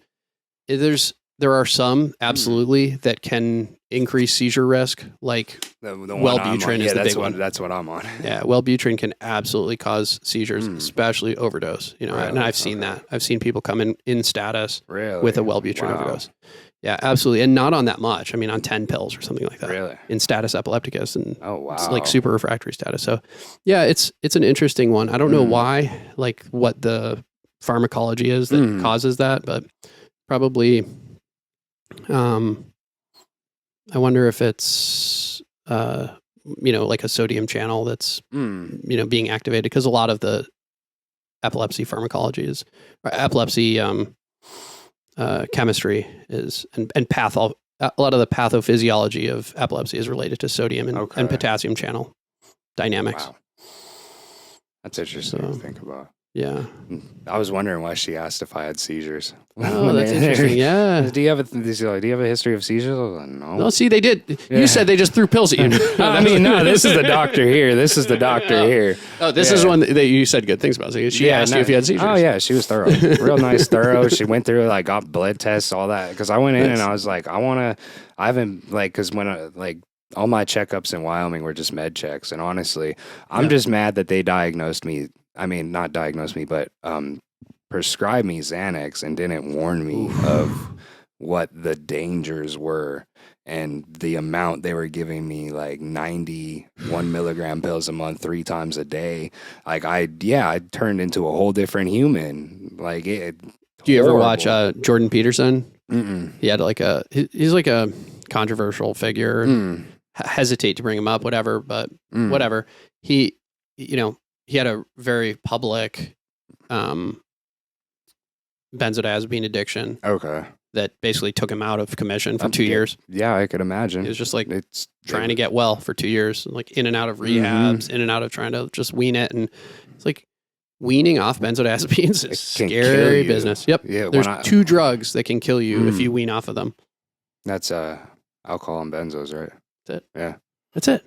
Yeah, actually, so when I quit, so I was on them for like a year, which is way over the recommended. Like I read it's like a 3 to 4 week thing, and then they cut you off. He was just here, and like so. Yeah, I got addicted to it, and then eventually I started noticing I would get sick if I didn't have it. So now I'm like, oh, okay, this is a full on addiction. So I was like, I have to keep eating these, like I can't just quit. Jesus. Then one day I said, fuck it, like I'm done, and I quit cold turkey. And, it was bad, man. I was sick.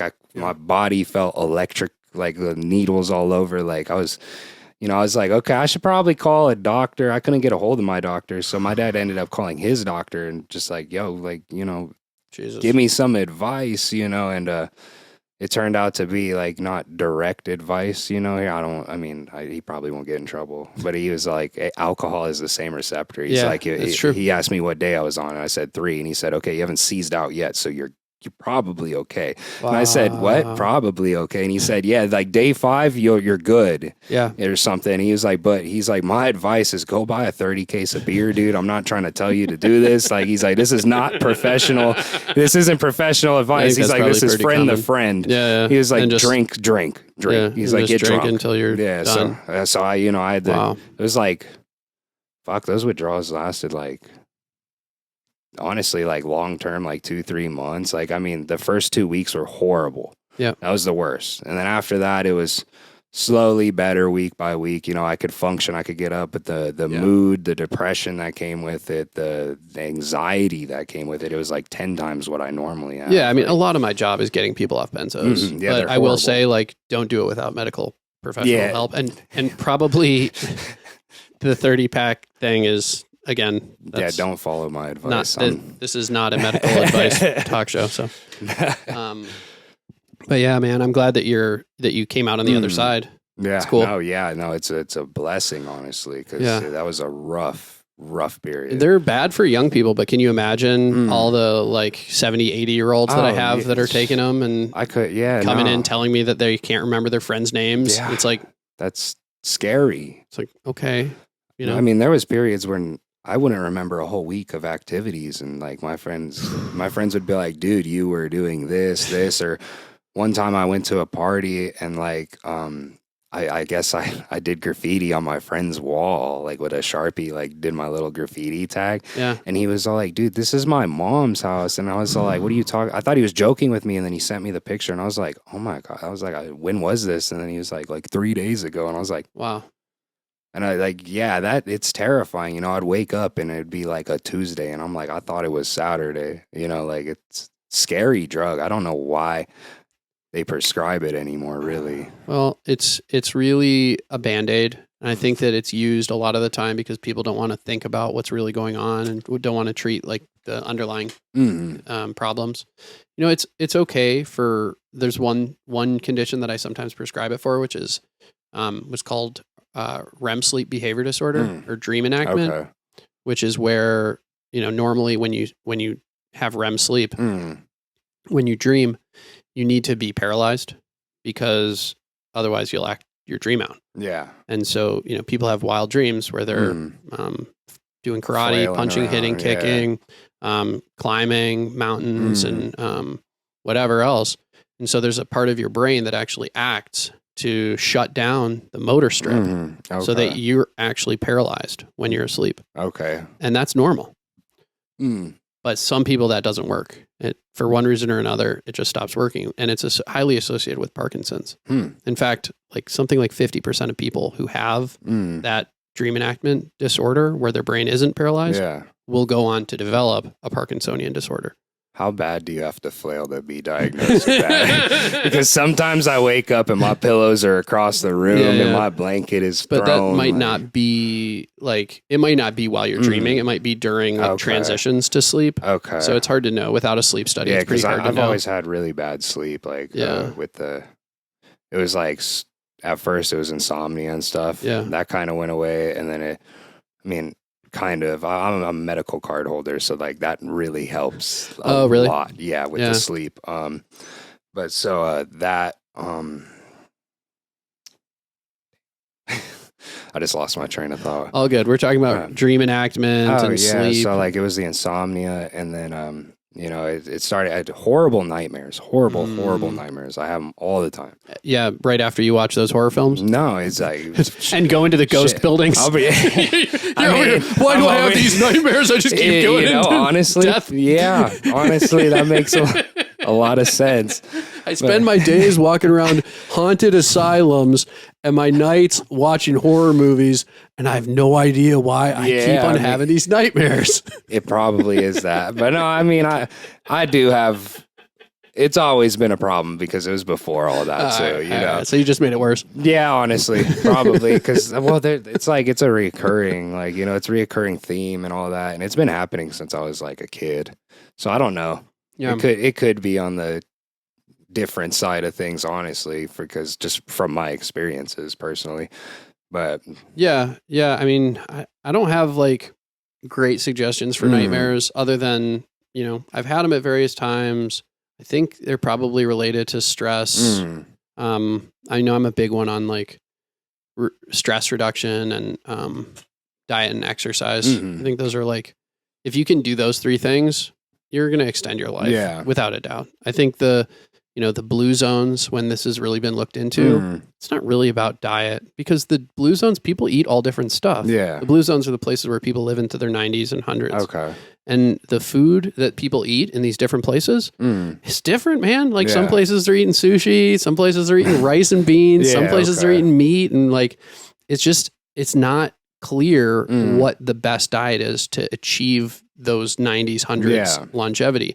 But what is clear is that every single one of those places, people live in communities. Okay. They have connections with their neighbors. They know their neighbors' names.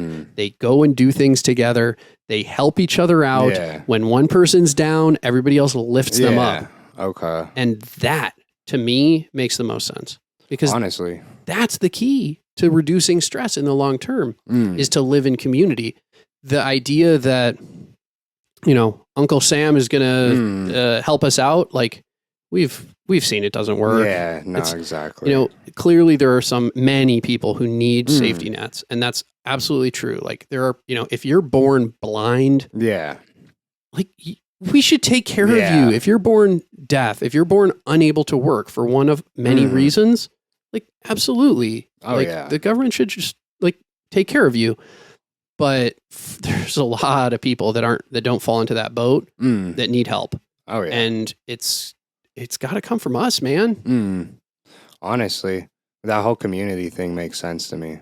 It does, because like I see it personally work, and like not in my life because I've been disconnected from community for so long. Like I've had my groups of friends, and that's definitely helped me in ways. But we're social beings, like we're social creatures. When you cut yourself off from social, which is like the American thing to do, is like, oh, you don't need no friends, be by yourself.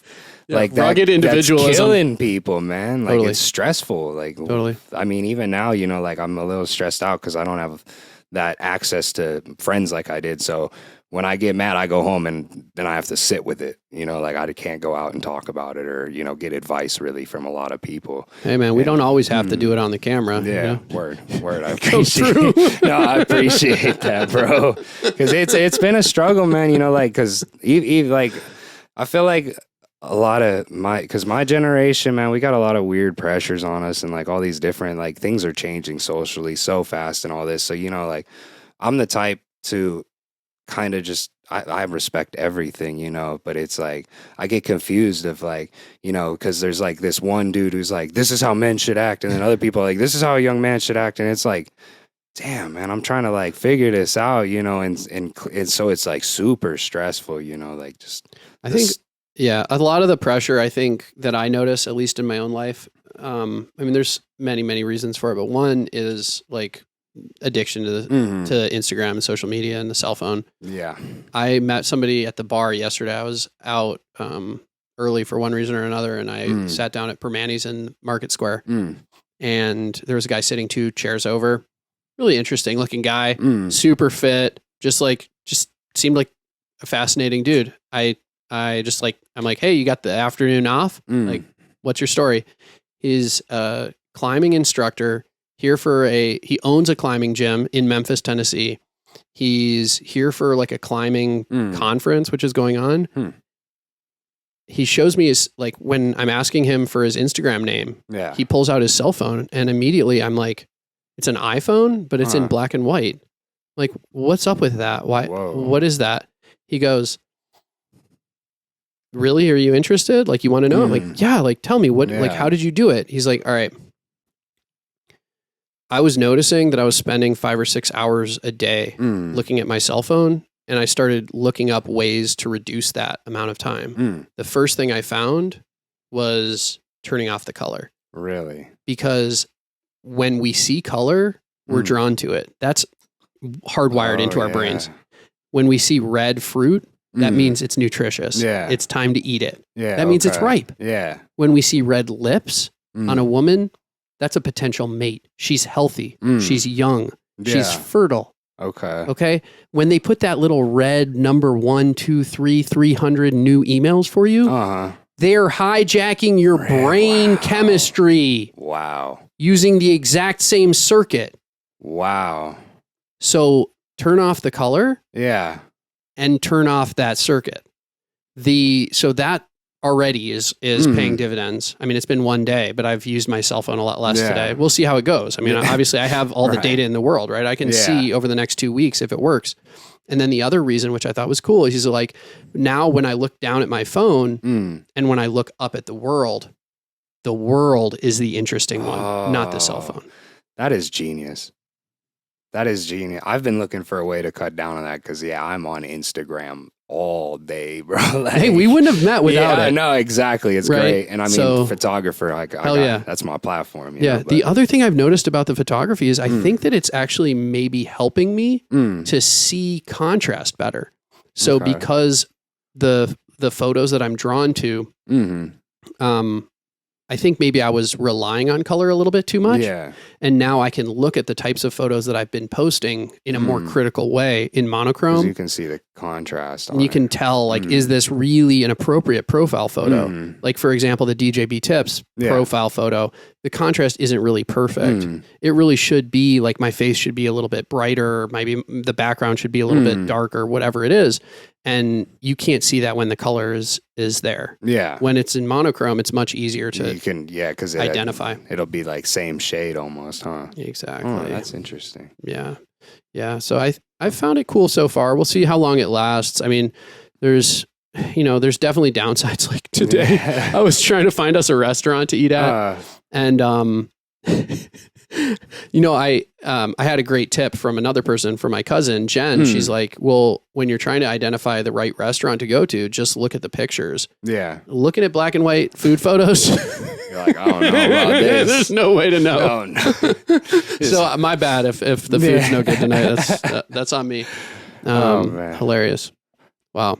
So how did you find out about Blink-182? I feel like you're maybe a little young. The radio when I was younger. They were on the radio? Oh, yeah, big time. Was it like, don't leave me all alone, just drop me off at home? I miss you, or What's My Age Again? What's My Age Again was on? Yeah. Well, when I turned 23, I played that song. I've never been a like huge fan or nothing, but I knew who they were. On the drive home, I called her mom from a payphone. That was, for me, it was like the music that was very popular and very playable when I had a band. Okay. So like when I had a band in 8th grade, Gifted featuring Sherm, I was lead guitar, lead vocals. Okay. Very fun. I had a PV half stack I got for $300. Nice. And from my guitar teacher, Razor Ray Rays, who was the guitarist for Violent J, ICP. Oh, shit. And a few other bands. Papa Roach. He used to play with Papa Roach, I think. Okay. And anyway, the band was not good. It's called Gifted featuring Sherm because we were better than the bass player whose name was Sherm. Okay.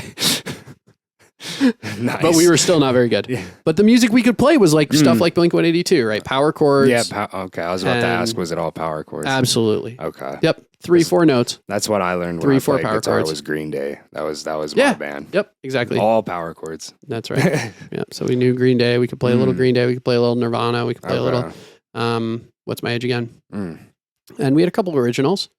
See if I can remember. Yeah, there were a few original songs. I don't think any of it is out there. Thank God. Fortunate for that. But yeah, Ben was the other guitarist. Saw him last time I was in Michigan. I saw him no, I don't think it was the last time. One of the last few times I was in Michigan, I bumped into him. He gave me a shot of rum. Oh, nice. Just not nice. Not nice? No. No. Warm rum is like one of the worst shots. I mean, I'd rather have warm tequila any day than warm rum. Oh, see, I'm not a tequila guy. No tequila? No, I don't know, man. It just burns a certain way. Like, man. I got a bottle of Casamigos downstairs, which is like yeah, that's the best I heard, but man, I drink Jaeger. Yeah. Okay. Jaeger, rarely whiskey. I will. Yeah. It's all right. Got some whiskey. Got some Bushmills and then like a little bourbon downstairs. Okay.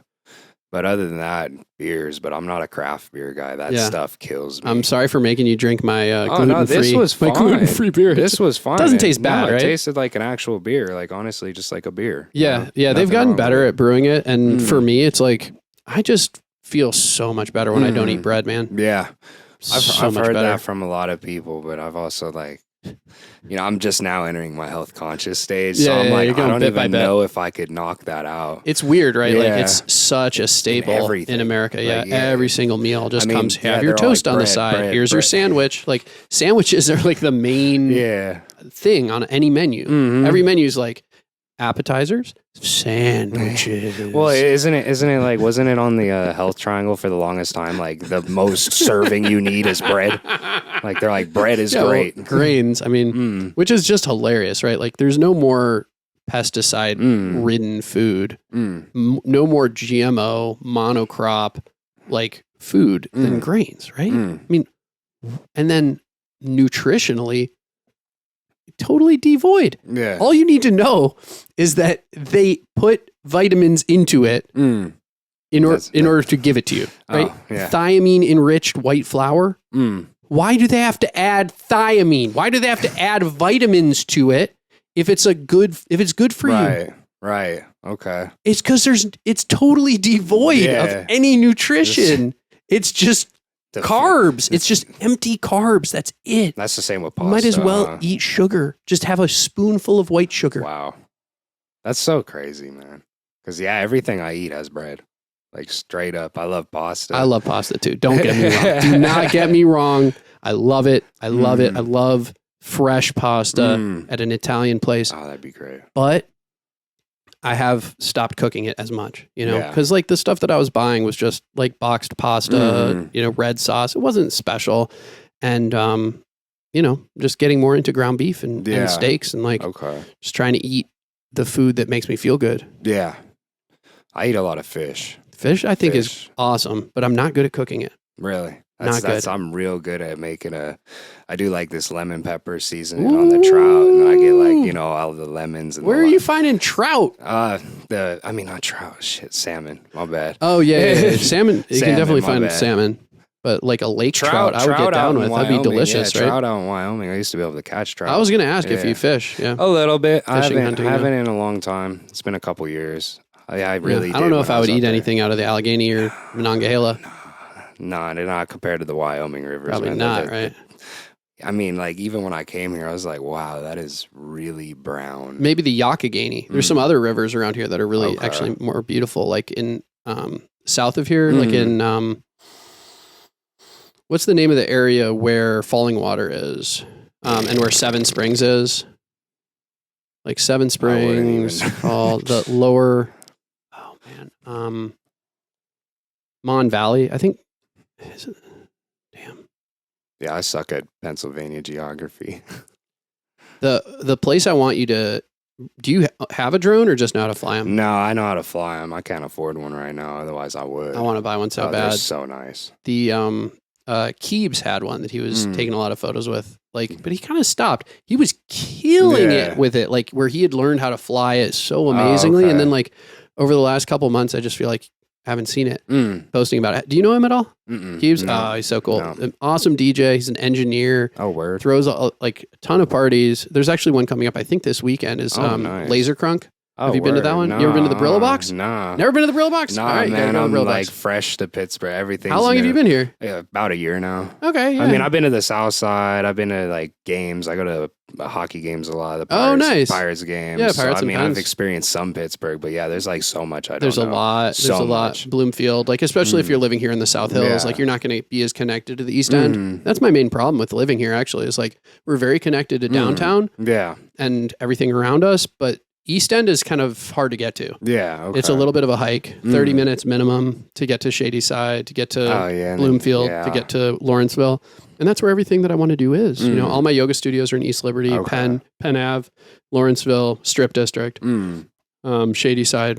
So, I really like that area over there. Oh, it's awesome. So that's where the Gold Mark is. You know, Nugget was the last interview we did. Got to go to the Gold Mark. Okay. My favorite barbecue place is right next door. Walter's Barbecue is right next to the Gold Mark. The my favorite yoga studio, Om Lounge, is in that area. What else? It's all there, which is like, why didn't I move there? Well, clearly, it's out of my price range. Yeah, I assumed over in Lawrenceville. I was looking at because I went to the Allegheny. The cemetery there. Yeah, to take pictures really one day. cool. Yeah, and I was driving through that neighborhood and I was like, man, I'd love to live here. But I know better than to even try to look because I'm like, I just seen how busy it was. I'm like, yeah, this is the poppin' area. And it's crazy. Like 10 years ago when I was looking to live there, last time I was living in Pittsburgh, before I left for med school and residency and whatever else, it was dirt cheap. Really? That area was not popping at all. Nobody wanted to live there. It was $60,000 for a brownstone. Oh shit! Now it's $600. Wow. I mean, I think Nugget said it was the fastest growing area of real estate in the country at one point. Really? For 1 year over year, whether I don't remember exactly what year it was, like 2013, 2014, something like that. That's impressive, honestly. I wanted you to bring the drone in order to get some footage of this horseshoe bend in Altoona.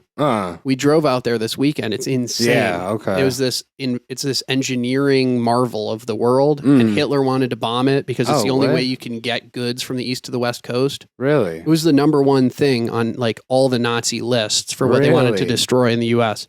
And so they had to build all these missile silos around it to protect it. Oh, okay. So that's like where all the Nike silos are in the Alvera bunkers or whatever. I think that's right. Yeah. Okay. And yeah, I haven't been there It's yet. a crazy like loop where some engineer / surveyor had the idea to build this mile diameter curve around a reservoir in order to reduce the grade to the point that trains could travel, because trains need like 2% or lower grade. Okay. It's like very little that they can tolerate, maybe like 2.5% max. Okay. The thing is super busy. So you go up there and it's just train after train after train. There's 3 parallel tracks up there. It used to be 4, but they took it down to 3 in the 80s when it started to drop down in terms of traffic a little bit. But it is gorgeous up there in the mountains. Yeah, and I feel like having a drone, like looking down, maybe at night when one of them had the lights on, doing that'd like be sick. Time. Do like a follow through too or something. Oh, that'd be sick, man. Yeah. So something like that would be cool. But yeah, Keebs is a really interesting guy. I hadn't quite finished talking about him, I don't think. But he has that party at Brillo Box. The parties are like really intricately themed. So each one has, usually really interesting flyer that he'll design, really cool theme. They bring in DJs every time. It's a monthly, so they always bring in DJs, usually from the UK. They're usually like dubstep, two-step garage, drum and bass, forward-thinking genres. Mhm. This isn't like your standard hip-hop or house party. Yeah. It's like very much like forward-thinking, kind of outside the box electronic genres, which I love. Yeah, DMB is growing on me. It's starting to grow on me. Yeah. Because at first I was like, oh, this is too crazy and too fast. I was honestly, like when I got into EDM, it was Flux Pavilion. Flosstradamus was my first show. Flosstradamus. Yeah. But mainly I've been seeing like Excision and all that. And, they're great artists, and that's like the big thing. But now I'm starting to like, especially in Pittsburgh, there's a huge drum and bass scene here. I've noticed. I know a couple. Yeah. I know a couple guys who do that stuff out here. Spade is the best on Twitch. SPAED. He's insane. Word. And then this other one who I love is Ricky Skullcrusher, RSK. Okay. Oh yeah, and I had him on here. I'm following him on Instagram. Yeah, he's been doing a lot of D&B lately. There used to be a night. I think it was a weekly Tuesday at the Bloomfield Bridge Tavern, which it doesn't exist anymore, where they had drum and bass every week. Was that awesome. Two-Step Tuesday or whatever? Because I think I see flyers for something like that here. That one I've actually DJ'd before. Oh, really? That was being thrown by this woman named Mia Glow, who was like a really cool person. And then there was another DJ named Hannah Nichols, I think, who I have to put on blast because maybe I don't have to put her on blast, but she didn't want to get a picture with me when I saw her at Chemical Brothers, or what was it? Chemical Romance or Chemical Brothers, or the Crystal Method. The Crystal Method played, I can't remember the name of the bar, but I went, saw her. It had been like 10 years. I'm like, oh my God, I'm so excited. Let's get a picture. And she's like, yeah, I'm good. I didn't smell, I don't think. Oh man. Yeah, no, I know one guy, Nick Mazzolini. Okay. He does a lot of the promoting and stuff for the ED, I think. I mean, Bridge, some God. Man, I know what you're talking about. The Bridge. Yeah, something. Bridge City Promotions or something. Something like I suck. And no, we'll add the thing. Yeah. All good. But them, and then I think I knew this. I forgot his DJ name, man, and I don't really remember. I'm bad with names, horrible with names. But yeah, I know a couple guys who do it. It's like Meta-terrestrial or something is what he goes by. He does a lot of that out of the box forward thing. Okay. And he's here still, I think. And so I know those two guys, and they kind of like got me introduced to the scene here, but I'm still like very new. Wait, when you said the Bridge, maybe you weren't talking about a production company. Maybe you were talking about the venue, because there is a venue called the Bridge, and that's where that show was. Yeah, it could have been. It could be, because I know he has a production company. I just forgot the name of it. That is where the show was. That's where Crystal Method was for sure, at the Bridge. Yeah. It was cool. I liked it. I thought there were 2 stages, I think. Wait, is that where that show was? No way. That show was definitely at Thunderbird. I just remembered. It was too small. I just remembered his production. I think it's Baseburg or something. Baseburg. Like sure. Yeah, Baseburg. All right. Shout out Baseburg, man. Hell yeah. I think that's it. I know that is one of them here. I suck with names, and like I barely know these guys. I've hung out with them like once or twice. They took me to a show or two, so it's cool. It's cool to start seeing the scene here, but I definitely need to get out way more. Well, the time is now. Let's get out. All right, let's go for it. Is it that time already? Yeah, man. Can you talk about where people can follow you? And so you can follow me on Instagram. It's at CMJFlicks, FLICKS. And then I've got a couple of YouTube videos. I don't know if I'm going to do the YouTube too much, because like I said, it kind of brings the wrong crowd to the videos, but that's also CMJFlicks, and then it's like 2. I'm going to be doing short movies and stuff, and that's where all those will be posted for sure. But other than that, those are my 2 main socials, Instagram and YouTube. Yeah, I love the Instagram. I like the YouTube too. I mean, the videos, like there's definitely a scary element to it. Nice and dark. I cut out all this stuff where what was that? I cut that out because I just don't want to be known as that guy on YouTube. But it's funny. Like all the videos, me and my buddy Sam, he's the one in those videos. And I don't know. I might do some more. But I just don't want to bring a bad crowd to the community, because I'm finally starting to get into like the actual urbex community, you know, like the behind the scenes, like, you know. So there's like a moral to it. And a lot of it is like, you know, honestly, going in and filming honestly takes away from my experience, because I'm more content oriented. You know, I'm like, oh, I got to get this content. Yep. Or even just last week, I was beating myself up because I was like, man, I haven't hit nothing. Oh, my content. I'm like, this isn't what this should be about. You know, this should just be me exploring and doing the exploring thing. That's where it all started. You know, I don't want to monetize it. I want to monetize my photography, but not in that way. Like, that's just for me, you know? Yeah. So that's cool. When I was reading about it, I read about like people getting trapped in sewers and like when the storm sewer water goes up and people die and things. Yeah. My buddy's into underground, and, we've gone into some sketchy underground locations, man. I'm not as scared as that as the heights, because he's the type to stand on top of you know, the skyscrapers or get on the cranes and hang off of them. He loves that stuff, and I can't bring myself to do it. But the underground stuff, it's sketchy. But I mean, thankfully it hasn't happened to me yet, because you don't know. You don't know when the water's gonna come or anything. Well, maybe there's like timetables and things, or you don't go when it's raining, maybe. Probably, assumably. But be careful out there, man. Oh yeah, no, definitely. That's number one concern. You know. I do got a son out there, so he needs me. We play Fortnite together, so he'd be sad if we couldn't play Fortnite, you know? Not just him, all right. All right, brother. Thanks for doing it. Oh, yeah. Thanks for having me, man. I appreciate it. Let's get a picture. All right.